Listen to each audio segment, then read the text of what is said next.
Добрый день, уважаемые коллеги! Рада приветствовать вас на нашем практическом семинаре. Тема нашего семинара – проектирование школьной программы воспитания. В своем выступлении, подготовив его, я опиралась на программу «Примерное воспитание», а также на методические рекомендации к данной программе. Начать хотелось бы со слов. Образование в руках человека невоспитанного все равно, что меч в руках дикаря. Так говорил Дмитрий Иванович Менделеев. Хочется обратиться к закону об образовании, в котором сказано, что образование – это единый целенаправленный процесс воспитания и обучения, являющийся общественно значимым благом и осуществляемым в интересах человека, семьи, общества и государства, а также совокупность приобретаемых знаний, умений, навыков, ценностных установок, опыта, деятельности и компетенций определенных объемов и сложностей в целях интеллектуального, духовного, творческого, физического и профессионального развития человека, удовлетворения его образовательных потребностей и интересов.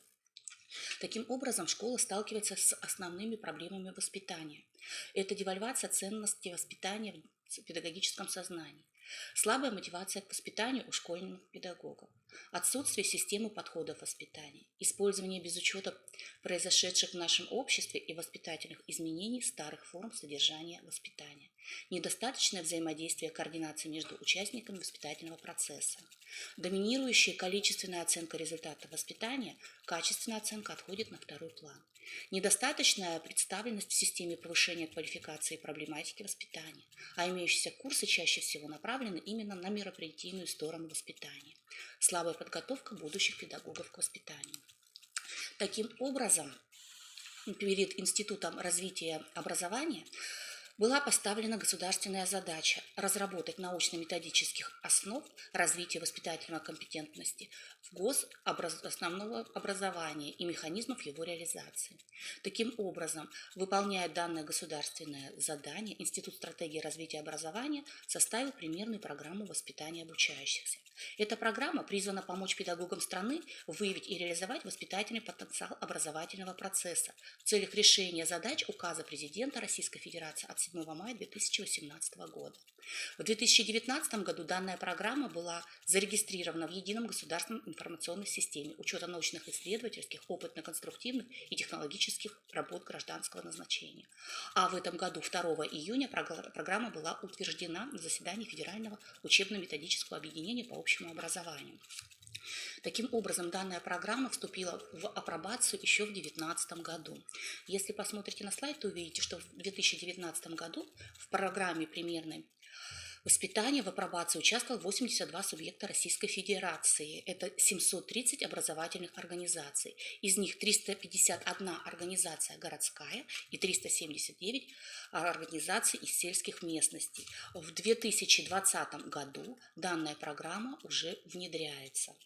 Если мы рассмотрим Федеральный закон об образовании от 29 декабря 2012 года, статью 12, именно образовательные программы, то в пункте 3 сказано, что к основным образовательным программам относятся основные общеобразовательные программы дошкольного образования, начального общего образования, основного общего и среднего общего образования. В соответствии с федеральным государственным образовательным стандартом начального общего, основного общего и среднего общего образования, основная образовательная программа состоит из 3 разделов, таких как целевой, содержательный и организационный. Мы поговорим о содержательном разделе, так как программа воспитания будет включаться именно в этот раздел. Итак, что же представляет собой содержательный раздел? Содержательный раздел должен определять общее содержание общего образования и включать образовательные программы, ориентированные на достижение личностных, предметных и метапредметных результатов, в том числе программу развития универсальных учебных действий, программу отдельных учебных предметов, а также программу воспитания и социализации обучающихся на уровне общего образования, включающие такие направления, как духовно-нравственное развитие и воспитание обучающихся на уровне начального общего образования, их социализацию и профессиональное ориентирование на уровне основного и среднего общего образования, формирование экологической культуры, здорового и безопасного образа жизни.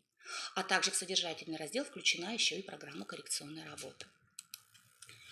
Хочется отметить, что программа воспитания не является самостоятельным документом. Данная программа – это часть содержательного раздела основной образовательной программы общеобразовательной организации. От разработчиков можно услышать 3 таких совета по разработки именно программы воспитания для общественнообразовательных организаций. Первое, они предлагают воздержаться от абстрактных и наукоемких рассуждений, от всевозможных методологических обоснований, парадигмов, подходов к воспитанию. Ведь пишется не научный труд, а разрабатывается именно конкретная программа для конкретной работы в конкретной образовательной организации. Нужно постараться систематизировать всю имеющуюся в вашей школе практику воспитания, выделив в ней смысловые блоки, сгруппировав различные формы работы с детьми, упорядочив их относительно целей и задач вашей школы. О целях и задачах мы поговорим немножко позже. А также помните, что вам не нужно во что бы то ни стало делать окончательный вариант. Любая программа может изменяться, требует доработок, корректировок. Ну и поговорим теперь о той структуре, которая предполагает нам, опираясь на примерную программу воспитания. Так, примерная программа воспитания предлагает нам в наших программах школьных придерживаться следующей структуры. Данная структура будет состоять из 4 разделов. Первый раздел – это особенности организуемого в школе воспитательного процесса. Второй раздел – цель и задачи воспитания. Раздел 3 – виды, формы и содержание деятельности. И 4 раздел – это основные направления самоанализа воспитательной работы. Остановимся на каждом разделе более подробно. Итак, первый раздел – особенности организуемого в школе воспитательного процесса. Изучая методические рекомендации к примерной воспитательной программе, я наткнулась на мысль, что данный раздел не должен быть очень большим, ведь особенности организуемого воспитательного процесса мы описываем в целевом разделе основной образовательной программы. Но в этом разделе следует указать особенности обучающихся, влияющих на выбор форм и содержание воспитания, традиции воспитания в школе, именно в конкретной, оригинальные воспитательные находки данной конкретной школы, а также значимых партнеров школы, участвующих в воспитании. По объему в рекомендациях сказано, что данный раздел не должен превышать 1 страницу. Остановимся на втором разделе «Цель и задачи воспитания». Изучая методические рекомендации, я наткнулась на такое предложение. Одна страна, одна цель воспитания в школах страны. Поэтому во всех воспитательных программах идет единая цель. Это личностное развитие школьников, которое проявляется в усвоении ими знаний основных норм, которые общество выработало на основе ценностей, то есть в усвоении ими социально значимых знаний. Это первый уровень воспитательных результатов. В развитии их позитивных отношений к этим общественным ценностям, то есть в развитии их социально значимых отношений, это второй уровень воспитательных результатов, и в приобретении ими соответствующего этим ценностям опыта поведения, опыта применения сформированных знаний и отношений на практике, то есть в приобретении именно опыта осуществления социально значимых дел, тоже третий уровень результатов. Поэтому в зависимости от этих направлений, от этих уровней следует учитывать и уровень образовательной организации, уровень, на который вы будете реализовывать данную программу. Опять же, важно, мы цель воспитания в программе не меняем, она так и остается. Личностное развитие школьника. Но вот приоритетные направления в зависимости от уровня, они меняются. Итак, для начального общего образования это усвоение знаний учащимися основных норм, которые общество выработало на основе ценностей, то есть усвоение социально значимых знаний. Если мы берем основное общее образование, это 5-9 классы, то приоритет отводится на развитие позитивного отношения к общественным ценностям, то есть в развитии социально значимых отношений. И если мы берем среднее основное образование, это 10-11 классы, то здесь приоритет отводится на приобретение учащимися соответствующих этим ценностям опыта поведения, опыта применения сформированных знаний и отношений на практике, то есть в приобретении ими опыта осуществления социально значимых дел. Ну, теперь рассмотрим задачи. В отличие от цели, задачи могут меняться. Они могут меняться, они могут добавляться, но задачи сейчас очень важно понять. Их 11 не просто так. В зависимости от задач будут потом выстраиваться и модули. Посмотрите, пожалуйста, внимательно на задачи. Это реализовывать воспитательные возможности общешкольных ключевых дел, поддерживать традиции коллективного планирования, организации, проведения анализа в школьном сообществе.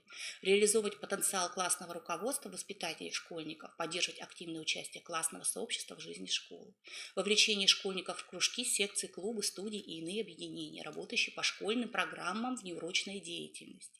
Использование воспитания детей возможности школьного урока, то есть воспитание проводим через урок. Инициировать и поддерживать ученическое самоуправление как на уровне школы, так и на уровне классного сообщества. поддерживать деятельность функционирующих на базе школ детских общественных объединений и организаций, организовывать для школьников экскурсии, экспедиции, походы, организовывать профориентационную работу со школьниками, организовывать со школьниками бумажные и электронные медиа, реализовывать их воспитательный потенциал, развивать предметно-эстетическую среду школы и организовывать работу с семьями школьников. Итак, целей одна, задач у нас 11, и исходя из этих задач, посмотрите, пожалуйста, мы переходим к третьему разделу, как раз и сформированы модули.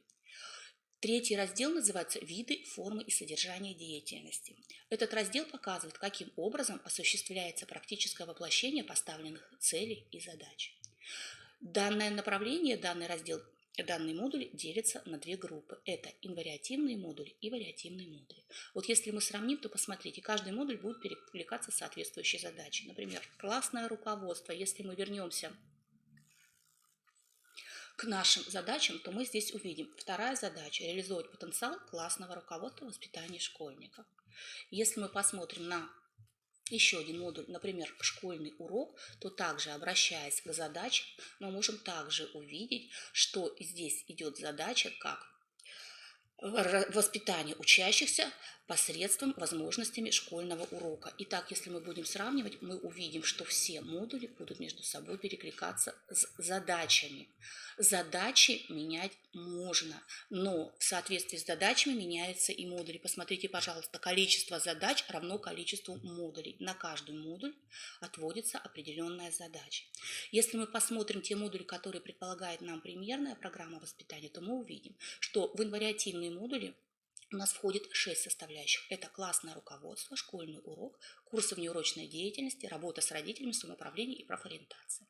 Если мы посмотрим вариативную часть, то она состоит из 5 модулей. Это ключевые общешкольные дела, детские общественные объединения, школьная медиа, экскурсии, экспедиции, походы и организация предметно-эстетической среды.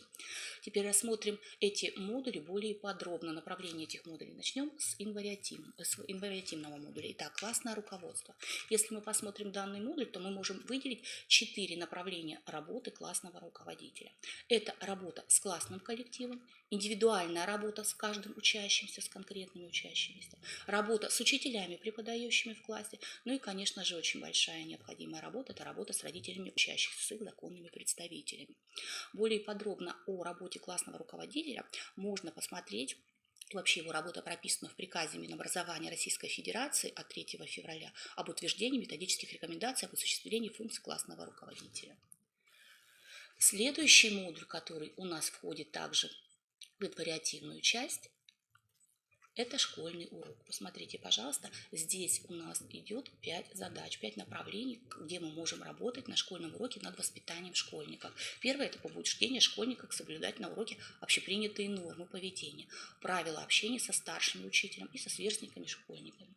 Это использование воспитательных возможностей содержания учебного предмета через демонстрацию детям примеров ответственного гражданственного поведения, проявление человеколюбия и добросердечности.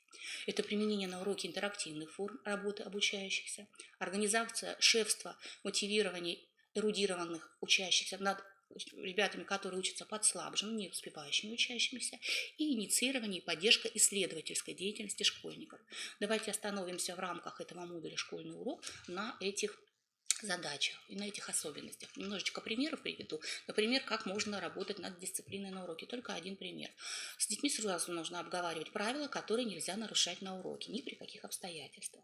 Выбираем те правила, которые в вашем классе мешают больше всего для ведения урока. Но таких правил не должно быть более 3. Например, вы выбираете такие правила, как на уроке должна быть тишина, не выкрикиваем ответы с места, не используем мобильные телефоны и так далее. На доске вывешиваются 3 ленты разного цвета и магниты разных цветов. Каждый раз, когда нарушается то или иное правило, магнитик сдвигается на одно деление. Также можно разработать и систему поощрения в данном случае, если вдруг магнитик остается на месте и правило не было нарушено ни разу. Если мы рассмотрим такую задачу, как воспитательный потенциал содержания учебного предмета, то можно посмотреть на урок химии. Изучая периодическую таблицу Дмитрия Ивановича Менделеева, можно задать вопрос, какой химический элемент назван в честь России. Будет уже воспитательная составляющая. Применение на уроке интерактивных форм работы учащихся, формирующих качество личности. Например, такое задание, как экспедиция за заданием. Какой полезный потенциал несет данное задание? Это овладение знаниями через поисковую деятельность, воспитание целеустремленности, пытливости ума. В чем же заключается данное задание? Задача экспедиции – собрать нужные сведения, зафиксировать и сохранить добытые знания. Поводов для снаряжения экспедиции может быть очень много. Это и юбилей ученого, и его открытие, и многие другие вещи, которым может быть посвящена данная экскурсия или экспедиция. Класс делится на поисковые группы. Каждая группа получает свое задание, от качества выполнения которого зависит успех всей экспедиции, то есть выполнение работы всего класса. Конечно, приветствуется в таких заданиях разработка карты, как вы видите сейчас на слайде. И еще одно направление было в рамках школьного урока – это инициирование и поддержание исследовательской деятельности школьников. Вот некоторые темы я представила, которые можно использовать на различных уроках. Например, на уроке физики – это исследование эффективности методов энергосбережения в современной квартире. На ИЗОИ или МХК – это современное уличное искусство. Что это? Вандализм или новый вид мышления. На информатике – исследование игровых предпочтений школьников и их влияние на успеваемость. На технологии народный костюм и его интерпретация в современном мире. Математика – проценты в нашей жизни. Литература – уровень соответствия текстов современных песен нормам литературного языка. Следующий модуль инвариативный – это курсы внеурочной деятельности. Вовлечение школьников в интересную и полезную для них деятельность, которая предстоит им возможность самореализовываться в ней, приобрести социально значимые знания, развивать в себе важные для своего личного развития социально значимые отношения, получить опыт участия в социально значимых делах. Курсы и программы внеурочной деятельности, наверное, во многих образовательных организациях уже есть. Такие программы могут быть реализованы по всем 5 направлениям развития личности. Это духовно-нравственное развитие личности, физкультурно-спортивное оздоровление, социальное, общеинтеллектуальное и общекультурное. Следующий модуль, относящийся к инвариативному, это работа с родителями. Данную работу можно разделить на 2 группы. Это работа с родителями на групповом уровне, не обязательно классном, это может быть и общешкольная, и также индивидуальная работа с родителями. Формы, которые могут быть представлены, вы видите на слайде. Если это групповой уровень, то это может быть и совет школы, и попечительский совет, совет отцов, общешкольное родительское собрание, классное родительское собрание, работа с классным комитетом, родительский клуб, родительский день, когда приходят родители на совместные какие-то мероприятия. И на индивидуальном уровне это, конечно же, в первую очередь консультации. Во многих школах сейчас организована служба медиации по разрешению конфликтных ситуаций, участие родителей в жизнедеятельности школ, например, проведение каких-либо мастер-классов. Следующий модуль – это самоуправление. Самоуправление также может быть очень разнообразным. Его каждый организует учитель, конечно, по-своему. В школе также существует единая система развития самоуправления. Это могут быть различные центры, школьный парламент, комитеты, инициативные группы, министерства и так далее. И последнее направление в инвариативном модуле – это профориентация. Профориентация может проходить как на уровне школы, так и на уровне класса. Если это на уровне школы проходит, то разрабатывается программа профориентационной работы, тематические профориентационные дни или декады проводятся. Если на уровне класса, то это классные профориентационные часы, предпрофессиональная подготовка. Ну и рассмотрим теперь вариативные модули, которые у нас заложены в примерной программе воспитания. Первый вариативный модуль – это ключевые общешкольные дела. Наверное, в каждой школе есть сетка таких дел, которая планируется на год. Чуть позже я тоже об этой сетке скажу. А можно разделить ключевые дела на 4, опять же, группы. Это на внешкольном уровне. Например, многие школы участвуют, многие учащиеся в таких мероприятиях, как Рост наций, Лыжня России. На школьном уровне во многих школах проходит посвящение в первоклассников, научно-исследовательские конференции. На классном уровне такие мероприятия, как классный час, день именинника. И на индивидуальном уровне, например, подготовка какой-либо работы конкретным учащимся на какую-то ученическую исследовательскую конференцию. Это участие в детских общественных организациях. Многие, опять же, образовательные организации у нас тесно сотрудничают с такими общественными организациями, как Российское движение школьников, Юнармия, которые предлагают нам большое количество именно воспитательных мероприятий. Школьная медиа. Возможностями школы можно организовывать такие мероприятия, как школьную газету создавать, школьное радио, школьное телевидение, виртуальная газета. И все чаще используется у нас школьная группа в социальных сетях.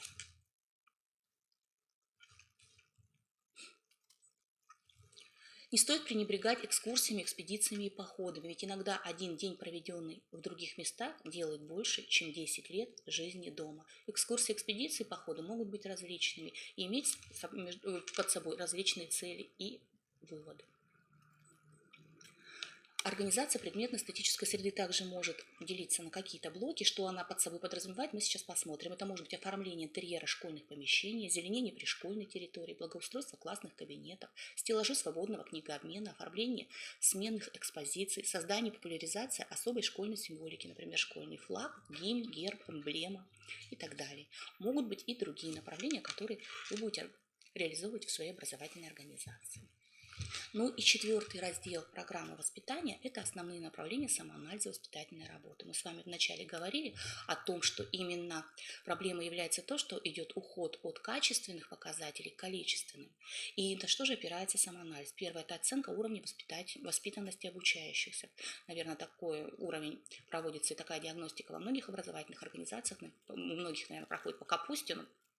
Но вот и сейчас вы видите, что такая же система остается и в новой воспитательной программе. Это оценка уровня развития классного коллектива. Опять же, одной из методик является методика, которую тоже многие используют. Это проверка сплоченности классного коллектива. Социально-педагогическая среда, общая психологическая атмосфера и нравственный уклад школьной жизни – это диагностика, которая проводится совместно с психологом, социальным педагогом. И четвертое – это особенности детско-родительских отношений, где проводятся диагностические мероприятия, направленные не только на детей, но и на родителей. Опять же, следует уходить только от количественных показателей и переходить к качественным. Ну и о том, о чем мы с вами говорили, что все мероприятия, заложенные в рамках модулей, мы помещаем в план сетку воспитательной работы. Вот я вам привела два примера. Первая сетка – это программа внеурочной деятельности, как может выглядеть именно количество часов на год. Это название самого курса, это классы, в которых будет проводиться, количество часов в неделю, отводимое на данный курс, ну и ответственный. И второе – это ключевые общешкольные дела. Я вам покажу, как у нас в гимназии данная сетка оформляется, небольшой фрагмент, из чего она состоит. Видите, что здесь дела, классы, ориентировочное время проведения, ну и ответственный. Важно при планировании учитывать уровень, на который вы планируете мероприятие. Это начальное общее образование, среднее или основное. И вот такой вот ежегодный план, сетку мероприятий мы составляем у нас в гимназии. Каждый месяц у нас проводится под эгидой каких-то определенных мероприятий. Вы знаете, что сентябрь месяц травмоопасный, ребята идут в школу, поэтому сентябрь у нас является месячником по предупреждению дорожно-транспортного травматизма. Здесь у нас видны мероприятия, как раз участники класса, сроки примерные проведения данных мероприятий, ну и ответственный. И если вы посмотрите на небольшой фрагмент мероприятий, то вы увидите, что здесь есть и сотрудничество с организациями детскими, например, РДШ, здесь есть и внутришкольные мероприятия, здесь есть и Международный день распространения грамотности, международные какие-то мероприятия под эгидами международных конкурсов мероприятий. То есть здесь идут различные мероприятия. Это только небольшой фрагмент, у нас прописано на год, на каждый месяц все данные мероприятия. Эти кусочек в сетке мы видим с вами на уровень школьный. У нас такие же мероприятия разрабатываются отдельно и на параллели начальных классов отдельно. Все материалы, которые сейчас я вам представила, вы можете также изучить более подробно и самостоятельно, выйдя на сайт Института стратегии развития образования. На данный момент данный сайт представляет нам, сейчас мы попробуем с вами выйти, примерную программу воспитания. Вот мы ее можем увидеть. Примерная программа воспитания, что из себя представляет. Так, не хочет. Подождем. Здесь же методические рекомендации по разработке программы воспитания, и даже уже есть примеры модульного наполнения авторские, которые разработали учителя. Вот сама она программа, пояснительная записка, все модули, все, о чем я вам сейчас говорила, можно будет здесь увидеть. Методические рекомендации очень подробно описывают именно, как разрабатывать программы воспитания конкретно. Ну и примеры модульного наполнения вы можете увидеть, те мероприятия, которые можно включить будет в тот или иной модуль.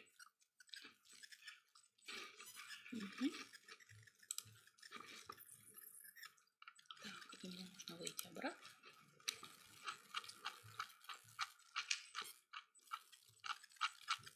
Сейчас мы перейдем обратно к презентации.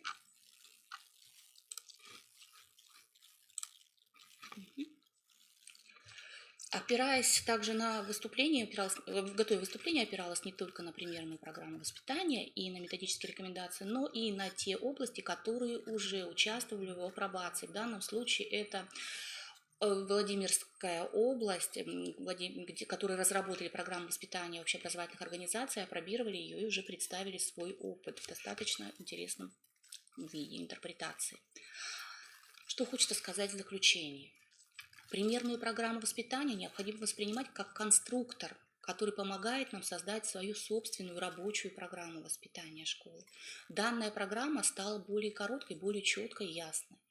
Она поясняет конкретные дела, которые мы должны проводить с учащимися. И программа сама по себе, она не является инструментом воспитания. Ребенок воспитывает не документ, а педагог своими действиями, словами и отношениями. Воспитание успешно, если оно системно. И именно программа позволяет нам данное воспитание делать системно. Спасибо за внимание.